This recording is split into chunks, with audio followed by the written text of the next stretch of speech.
እዚህ ብታጀራ ምን እየሰራሽ ነው? ላይክ አለ አይደል? እኔ ካንቺ ጎን ሆኜ ማግዝሽ ነገር ካለ አይደል አግዤሽ ያለብንን ነገር በሙሉ ጨራርሰን ቶሎ ቶሎ ፍጥንጥና አድርገ ነው ወደ አዲስ አበባ ቤታችን አብሎ እየጠበቀን ነው። እንሂድ ወደ ቤታችን። ሩኬኔ እኮ ከአንዴም ሁለቴ ተናግሬያለሁ እኮ። አይ ሶስቴ መናገር ትችያለሽ። ያለብሽን ነገር ነግረሽ ምናምን መሄድ ትችያለሽ።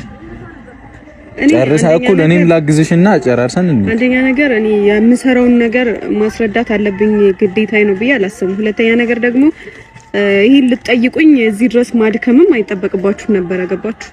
ከዛ ደግሞ አዲስ አበባ ላልከው ነገር ደግሞ እንደማልሄድ ከአንዴም ሁለቴ ሶስቴ ተናግሬያለሁ። አሁን ምን አድርጌ ነው የምትለኝ? ተናግሬያለሁ አይደለም? አንተ ጠይቀኸኝ ሀሰን እንኳን እንሂድ እያለኝ አልሄድም ብያለሁ። ሀሰን የት ነው የሚወስድሽ? ሀሰን እኮ እዚህ ጋር ካንቺ ጋር አይደለም የሚኖር።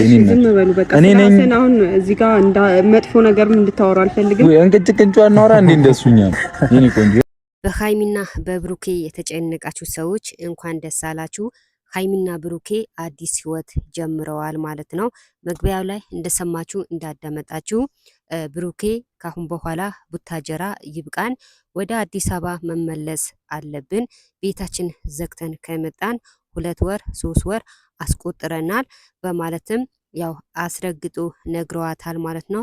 ሃይሚ ወደ አዲስ አበባ አሁን አልሄድም፣ የሆነ ማስተካከለው ነገር አለ፣ የተወሰነ ጊዜ ሃይሚ የተወሰነ ጊዜ ቡታጀራ ላይ መቆየት እፈልጋለሁ በማለትም መልስ ሰጥታለች ማለት ነው። ብሩኬ ቡታጀራ ላይ መቆየት የለብሽም፣ እኔና አንቺ ቡታጀራ ላይ ስንቆይ ብዙዎቻቸው የኔና የአንቺ ህይወት ለማበላሸት ወይም ደግሞ ትዳራችን እንዲፈርስ የሚፈልጉ ብዙ ሴቶች ስላሉ ስለዚህ ቡታጀራ ላይ ለቀን መውጣት አለብንም በማለትም ብሩኬ አስረግጦ ተናግረዋል ማለት ነው። በእርግጥ ካሁን በኋላ እዩም ትሁን ማንኛውም ሰው በህይወታቸው ገብተው ትዳራቸውም ይሁን ምናቸውም ይሁን እንዲያፈርሱ ርቀው መኖር አለባቸው እና አሪፍ ሀሳብ ነው የምንለው ማለት ነው። እና ቤተሰብ ይሄን ቪዲዮ የተመቻችሁ ላይክ፣ ሰብስክራይብ፣ ኮሜንት ማድረጋችሁም አትርሱ። ብዙዎቻችሁን ደግሞ ቪዲዮ ስታዩ ላይክ አታድርጉም፣ አይከፈልበትም። ላይክ ብታደርጉ ምንም ችግር የለውም ማለት ነው።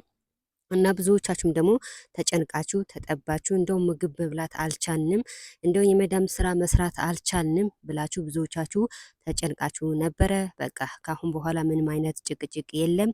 ሃይሚና ብሩኬ ወደ አዲስ አበባ ይሄዳሉ፣ ርቀው ይኖራሉ። ካሁን በኋላ በህይወታቸው የሚገባ ማንም የለም፣ ህይወታቸው የሚያበላሸው ማንም የለም፣ ጭቅጭቅም የለም፣ ዝንዝንም የለም።